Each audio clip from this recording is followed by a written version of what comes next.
हनुमान् श्रीपदो वायुपुत्रो रुद्रो नघोजरः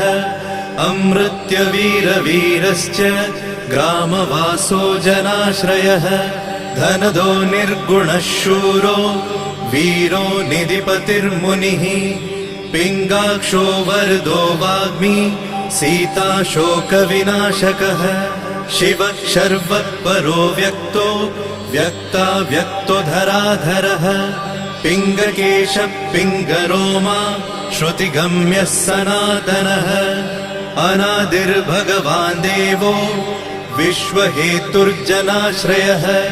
आरोग्यकर्ता विश्वेशो विश्वनाथो हरीश्वरः भर्गो रामो रामभक्तः कल्याणप्रकृतिस्थिरः विश्वम्भरो विश्वमूर्तिर्विश्वरूपो